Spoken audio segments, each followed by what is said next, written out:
Taste the Daily. Chennai ராயப்பேட்டையில் கழக தலைமை அலுவலகத்தில் இன்று இரண்டாவது நாளாக கழக வளர்ச்சிப் பணிகள் குறித்த ஆலோசனைக் கூட்டம்.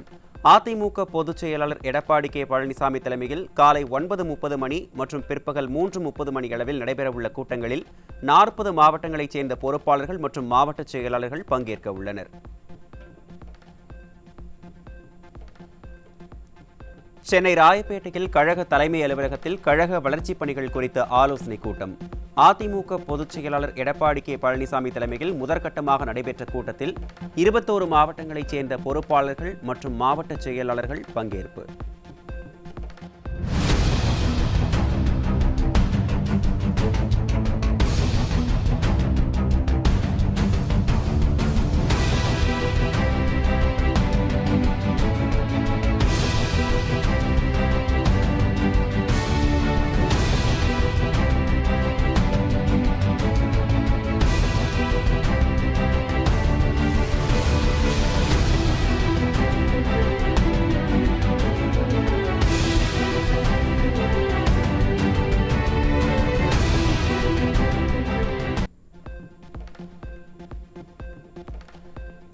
சென்னை ராயப்பேட்டையில் கழக தலைமை அலுவலகத்தில் கழக வளர்ச்சிப் பணிகள் குறித்த ஆலோசனைக் கூட்டம். அதிமுக பொதுச் செயலாளர் எடப்பாடி கே பழனிசாமி தலைமையில் இரண்டாம் கட்டமாக நடைபெற்ற கூட்டத்தில் 21 மாவட்டங்களைச் சேர்ந்த பொறுப்பாளர்கள் மற்றும் மாவட்ட செயலாளர்கள் பங்கேற்பு.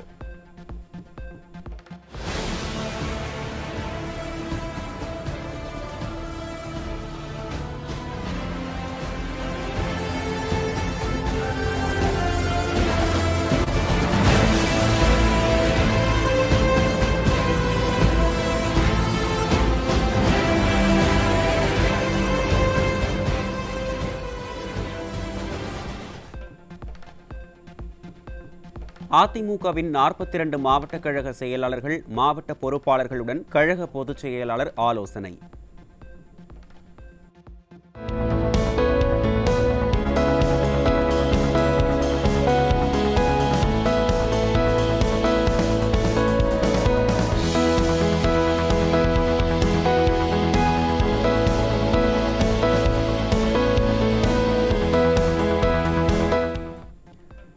கழக வளர்ச்சிப் பணிகள் குறித்தும் சட்டமன்ற பொதுத் தேர்தல் பணிகளை விரைந்து ஆற்றுவது குறித்தும் விரிவாக ஆலோசனை வழங்கினார்.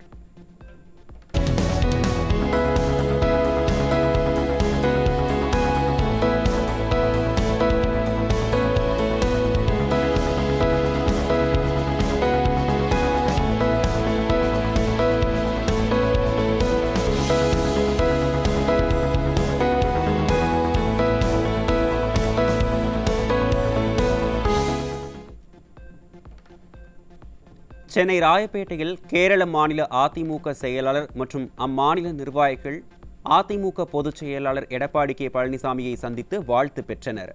அதிமுக தலைமை நிலைய செயலாளர் SP வேலுமணி ஏற்பாட்டில் நடைபெற்ற நிகழ்ச்சியில் கேரள மாநில கழக செயலாளர் ஹரிபாபு மற்றும் நிர்வாகிகள் கழக பொதுச் செயலாளரை நேரில் சந்தித்து வாழ்த்து பெற்றனர்.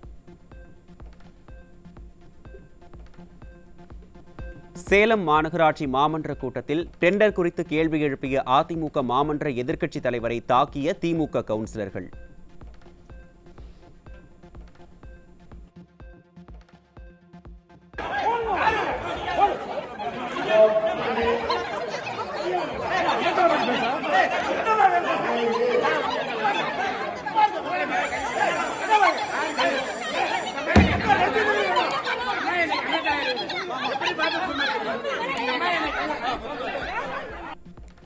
திமுக கவுன்சிலர்களின் அராஜகத்தை கண்டித்து திமுக மேயரை முற்றுகையிட்டு அதிமுக கவுன்சிலர்கள் முழக்கம்.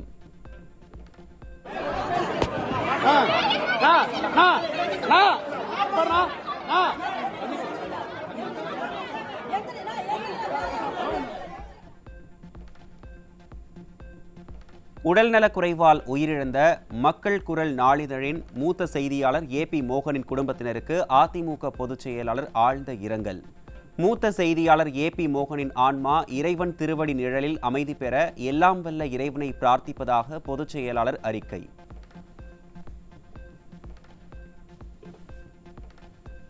சேலம் மாநகராட்சி மாமன்ற கூட்டத்தில் டெண்டர் குறித்து கேள்வி எழுப்பியதால் திமுக கவுன்சிலர்கள் தாக்கி அராஜகத்தில் ஈடுபட்டதால் அதிமுக கவுன்சிலர்கள் மயக்கம். இதுதான் உள்ளாட்சியில் நல்லாட்சியா ஸ்டாலின் என மக்கள் கேள்வி.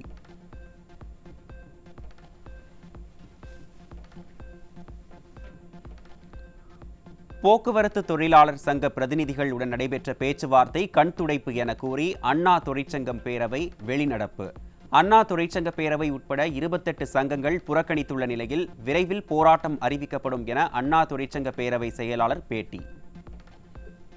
இன்னைக்கு காலையிலேருந்து பேசுனாங்க. நடுவில் அவங்க கட்சிக்கு ஆதரவாக இருக்கக்கூடிய, அரசுக்கு ஆதரவாக இருக்கக்கூடிய ஒரு 8 சங்கங்களை மட்டும் தனியாக அழைத்து பேசியிருக்காங்க. அதில் என்ன முடிவு எடுத்தாங்களோ தெரியல. இப்போ கையெழுத்து போட சொன்னாங்க. நாங்கள் அதை புறக்கணிச்சுட்டு வெளியே வந்துட்டோம். எங்களுடைய ஒட்டுமொத்த இந்த 28 சங்கங்களும் ஒன்றிச்சு பேசி மிக விரைவில் அடுத்த கட்ட போராட்டத்தை அண்ணா தொழிற்சங்கமும் கூட்டமைப்புகளும் அறிவிக்கும் என்பதை தெரிவிச்சிருக்கோம். கள்ளக்குறிச்சி மாவட்டம் கச்சிராயபாளையம் பகுதியில் 16 வயது சிறுமியை திருமணம் செய்த இளைஞர் உட்பட 4 பேர் மீது போக்சோவில் வழக்கு பதிவு. குழந்தைகளுக்கு எதிரான குற்றங்களை தடுக்க தவறிய ஸ்டாலின் அரசு நீதிமன்ற தீர்ப்பில் ஸ்டிக்கர் ஒட்டி பெருமை தேட நினைப்பது வெட்கக்கேடானது என மக்கள் விமர்சனம்.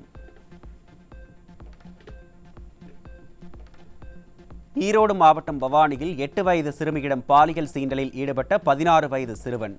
பள்ளி கல்லூரிகளில் பாலின கல்வியையும் போக்சோ வழக்கு குறித்த போதிய விழிப்புணர்வையும் ஏற்படுத்துவதில் ஸ்டாலின் அரசு தோல்வியடைந்து விட்டதாக மக்கள் குற்றச்சாட்டு.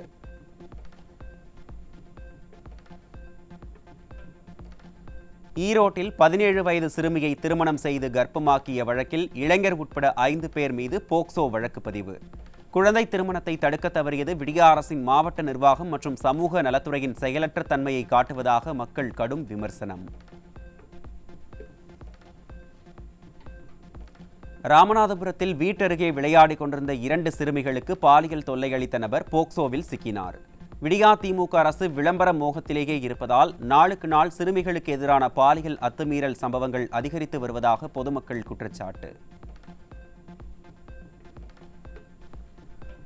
திருவள்ளூர் மாவட்டம் சோழவரம் அருகே தனியார் மருத்துவமனையில் சிகிச்சை பெற வந்த பெண்ணுக்கு பாலியல் தொல்லை கொடுத்த மருத்துவ பணியாளர் பிடிபட்டார். பெண்களுக்கு பாதுகாப்பில்லா நிலை தொடர்கதையாகி வரும் நிலையில் அப்பா ஸ்டாலின் கும்பகர்ண தூக்கத்தில் இருக்கிறாரா என மக்கள் கேள்வி.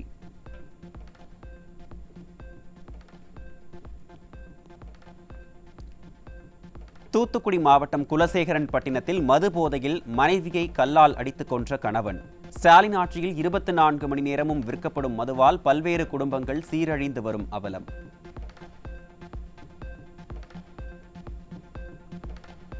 சேலத்தில் கட்டட தொழிலாளியை அடித்துக் கொன்ற விவகாரத்தில் அவரது நண்பர் உள்பட 7 பேர் சிக்கினர். நிர்வாக திறனற்ற ஸ்டாலின் ஆட்சியில் சட்டம் ஒழுங்கு சீர்குலைந்து குற்ற சம்பவங்கள் அதிகரித்து வருவதாக பொதுமக்கள் குற்றச்சாட்டு.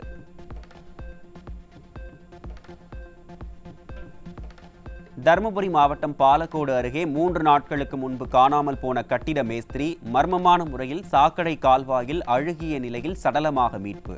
ஸ்டாலின் திமுக ஆட்சியில் மர்ம மரணங்கள் தொடர்கதையாகி வருவதால் மக்கள் அச்சம்.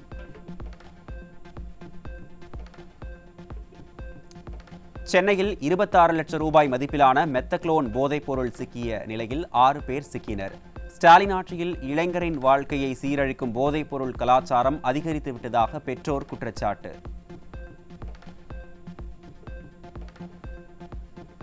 காஞ்சிபுரம் மாவட்டம் மதுரமங்கலம் பகுதியில் அரசு பள்ளி அருகே உள்ள கடையில் தடை செய்யப்பட்ட ஹான்ஸ், கூல்லிப் போன்ற போதைப் பொருட்கள் விற்கப்பட்ட அவலம்.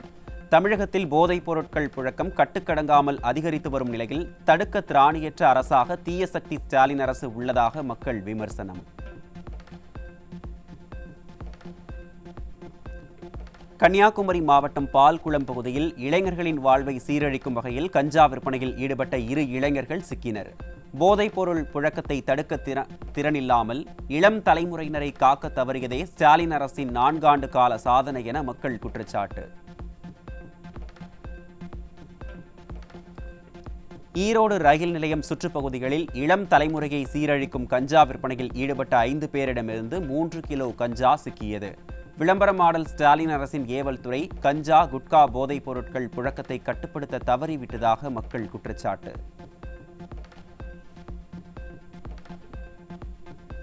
திருப்பத்தூர் அருகே 1 கிலோ கஞ்சா பறிமுதல். ஸ்டாலின் கட்டுப்பாட்டில் உள்ள காவல்துறை போதைப் பொருட்களை கட்டுப்படுத்த முடியாமல் திணறி வருவதாக மக்கள் குற்றச்சாட்டு. சென்னை விமான நிலையத்தில் இளைஞர்களின் வாழ்வை சீரழிக்க கொண்டுவரப்பட்ட 1 கோடி ரூபாய் மதிப்புள்ள உயர் ரக கஞ்சா சிக்கியது.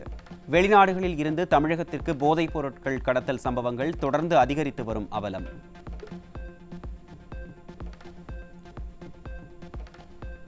திருவள்ளூர் ரயில் நிலையம் அருகே இளைஞர்களின் வாழ்வை சீரழிக்க கொண்டுவரப்பட்ட 4 கிலோ கஞ்சா சிக்கியது. ஸ்டாலினின் திமுக ஆட்சியில் தமிழகம் போதைப் பொருட்களின் குடோனாக மாறி வருகிறதா என மக்கள் கேள்வி.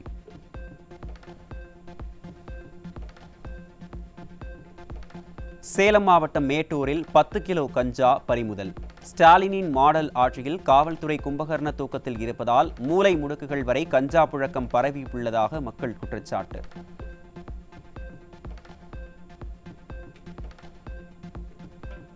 நீலகிரி மாவட்டம் கூடலூர் மற்றும் பந்தலூர் பகுதிகளில் சூறை காற்றுடன் கூடிய மழையில் சிக்கி பல ஏக்கர் அளவிலான வாழை மரங்கள் சேதமடைந்துள்ளதால் விவசாயிகள் கவலை. சேதம் குறித்து விடியா அரசின் மாவட்ட நிர்வாகமும் தோட்டக்கலைத்துறையும் கண்டுகொள்ளாத நிலையில் விரைவில் முறையாக ஆய்வு செய்து உரிய இழப்பீடு வழங்க கோரிக்கை.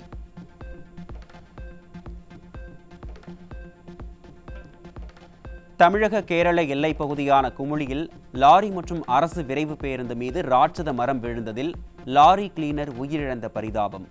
மரக்கிளைகள் அகற்றப்பட்ட நிலையில் இடிபாடுகளுக்குள் சிக்கிய லாரி கிளீனர் சடலமாக மீட்பு.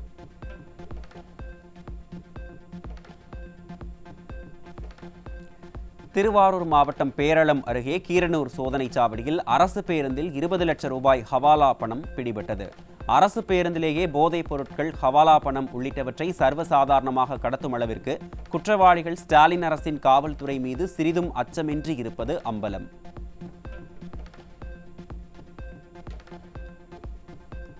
கோவையில் தலைக்கவசம் அணியாமல் இருசக்கர வாகனத்தில் சென்ற இளைஞரின் கைபேசியை மழை வெள்ள நீரில் தட்டிவிட்டு காவலர் உச்சக்கட்ட அராஜகம். போதைப் பொருட்கள் கடத்துபவர்கள் பாலியல் குற்றவாளிகள் என பெரும் குற்றவாளிகளை கண்டுகொள்ளாத ஸ்டாலின் அரசின் ஏவல் துறை பாமர மக்களிடம் மட்டுமே தங்கள் பலத்தை காட்டுவதாக மக்கள் ஆதங்கம்.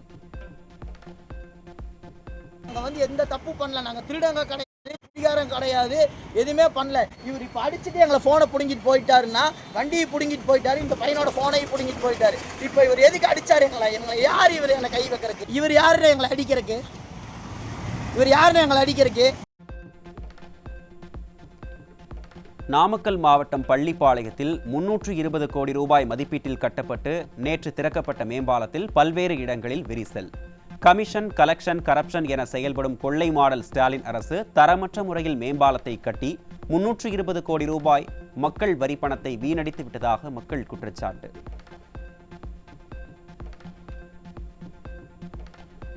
திருப்பத்தூர் மாவட்டம் வாணியம்பாடியில் கடந்த 2023ஆம் ஆண்டில் தனியார் பல் கிளினிக்கில் சிகிச்சை பெற்ற 8 பேர் பாக்டீரியா தொற்றால் உயிரிழந்ததாக விசாரணையில் திடுக்கிடும் தகவல்.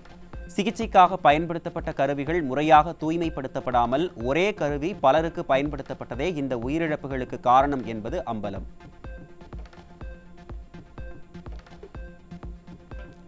கன்னியாகுமரி மாவட்டம் திருவட்டார் அருகே புதிய வீடு கட்ட அனுமதி வழங்க 5000 ரூபாய் லஞ்சம் வாங்கிய பேரூராட்சி பணியாளர் பிடிபட்டார். ஸ்டாலின் மாடல் ஆட்சியில் போதையும் பாலியல் குற்றங்களும் அதிகரித்துள்ள நிலையில் லஞ்ச லாவண்யமும் அதிகரித்து பலரையும் கலக்கமடைய வைத்துள்ளது.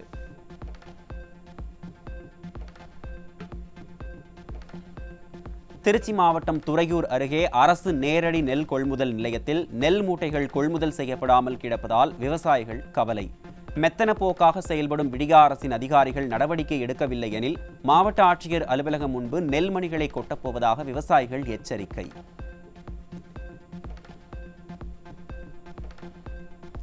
திண்டுக்கல் மாவட்டம் அய்யலூர் அருகே பக்ரீத் பண்டிகையை ஒட்டி அய்யலூர் ஆட்டுச் சந்தையில் 3 கோடி ரூபாய்க்கு மேல் ஆடுகள் விற்பனை.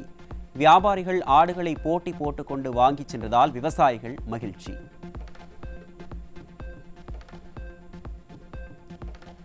மதுரை மாவட்டம் அலங்காநல்லூர் அருகே ஸ்டாலினால் திறந்து வைக்கப்பட்ட கீழக்கரை ஜல்லிக்கட்டு அரங்கில் பாதாள சாக்கடை நீர் தொட்டி நிறைந்து சாலைகளில் ஆறு போல் ஓடும் கழிவுநீர். வெளியேறும் கழிவுநீரால் தொற்று நோய் ஏற்படும் வாய்ப்புள்ளதால் விளம்பர மாடல் ஸ்டாலின் அரசு உரிய நடவடிக்கை எடுக்க கோரிக்கை. திருப்பத்தூர் மாவட்டம் ஆம்பூரில் வெறிநாய் கடித்து 6 சிறுவர்கள் படுகாயம். கும்பகர்ண தூக்கத்தில் இருக்கும் மாவட்ட நிர்வாகம் வெறிநாய்களை கட்டுப்படுத்த உரிய நடவடிக்கை எடுக்க வேண்டும் என மக்கள் வலியுறுத்தல். உச்சநீதிமன்றத்திற்கு 3 புதிய நீதிபதிகளை நியமித்து குடியரசுத் தலைவர் உத்தரவு. 3 நீதிபதிகள் நியமனம் செய்யப்பட்டதை அடுத்து உச்சநீதிமன்றத்தில் நீதிபதிகளின் எண்ணிக்கை 34ஆக உயர்வு.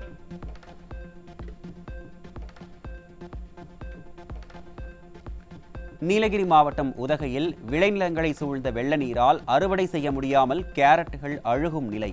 கேரட் கொள்முதல் விலை வீழ்ச்சியடைந்துள்ளதால் விவசாயிகள் கவலை.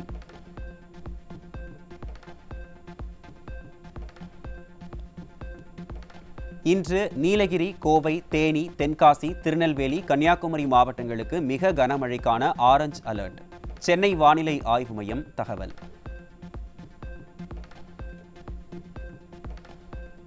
கோவையில் காற்றுடன் பெய்த மழையால் வாழை மரங்கள் சாய்ந்து சேதம். ஸ்டாலினின் மாடல் அரசு உரிய இழப்பீடு வழங்க வேண்டும் என விவசாயிகள் வலியுறுத்தல்.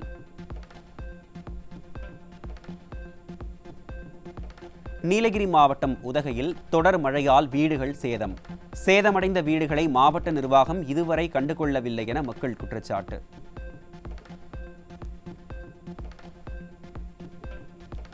வங்கக்கடலில் மையம் கொண்டிருந்த ஆழ்ந்த காற்றழுத்த தாழ்வு மண்டலம் கரையை கடந்தது.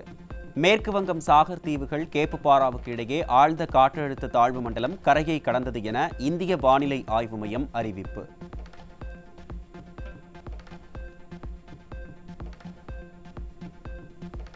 வங்கக்கடலில் காற்றழுத்த தாழ்வு மண்டலம் உருவான நிலையில் 7 துறைமுகங்களில் 1ஆம் எண் புயல் எச்சரிக்கை கொண்டு ஏற்றம். சென்னை, கடலூர், நாகை, எண்ணூர், காட்டுப்பள்ளி, புதுச்சேரி, காரைக்கால் துறைமுகங்களில் 1ஆம் எண் புயல் எச்சரிக்கை கொண்டு ஏற்றம்.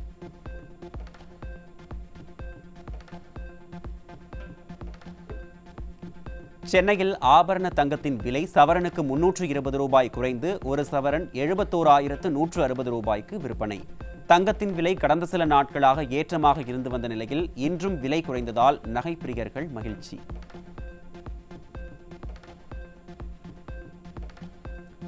கர்நாடக மாநிலம் பெலகாவி மாவட்டத்தில் கொரோனாவால் பாதிக்கப்பட்ட 70 வயது முதியவர் உயிரிழப்பு. பெங்களூருவில் கடந்த 4 நாட்களுக்கு முன்னர் கொரோனாவால் ஒருவர் உயிரிழந்த நிலையில் மேலும் ஒருவர் உயிரிழந்ததால் மக்கள் அதிர்ச்சி. கோவை மாவட்டம் கிணத்துக்கடவு அருகே பிரசித்தி பெற்ற சூலக்கல் மாரியம்மன் கோயில் தேர் திருவிழா கோலாகலம். சிறப்பு அலங்காரத்துடன் தேரில் அருள் பாலித்த அம்மனை திரளான பக்தர்கள் வழிபாடு.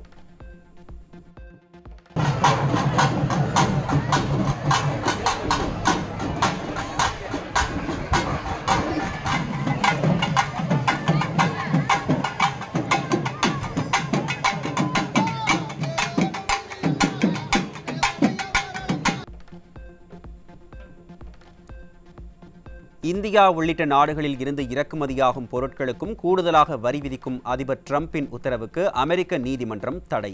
டிரம்ப் பிறப்பித்துள்ள உத்தரவுகள் அதிகார மீறல் என அந்நாட்டு நீதிமன்றம் கருத்து.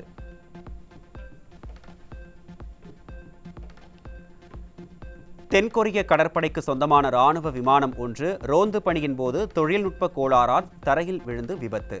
இந்த கோர விபத்தில் விமானத்தில் இருந்த 4 ராணுவ வீரர்களும் சம்பவ இடத்திலேயே உடல் கருகி உயிரிழந்த பரிதாபம்.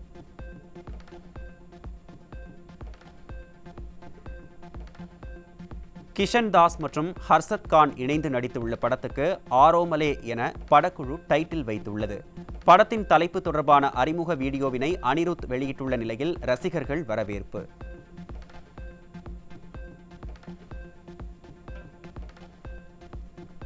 OTT தளங்களில் இந்த வாரம் வெளியாக உள்ள திரைப்படங்கள் மற்றும் வெப் தொடர்கள் குறித்த விவரங்கள் வெளியீடு. நானி நடித்த ஹிட் 3 இன்று நெட்ஃபிளிக்ஸ் தளத்திலும், மோகன்லால், சோபனா நடிப்பில் உருவான துடரும் திரைப்படம் ஜியோ ஹாட்ஸ்டார் OTT தளத்திலும் இன்று வெளியீடு.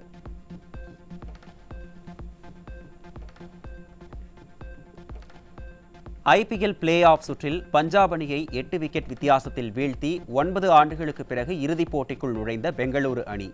சண்டிகரில் நடந்த போட்டியில் 10 ஓவர்களில் 2 விக்கெட்டுகளை இழந்து 106 ரன்கள் எடுத்து அபாரம்.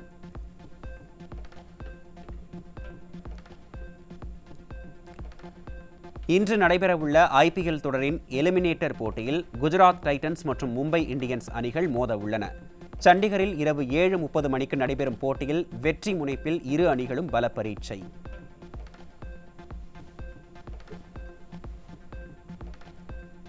தென்கொரியாவில் நடைபெற்று வரும் ஆசிய தடகள போட்டியில் இந்தியாவுக்கு 4வது தங்கப்பதக்கம். மகளிர் 100 மீட்டர் தடை தாண்டு ஓட்டம் மற்றும் ஆண்களுக்கான 3000 மீட்டர் ஸ்டீப்பிள் சேஸ் போட்டிகளில் தங்கம் வென்று இந்திய வீரர்கள் அசத்தல்.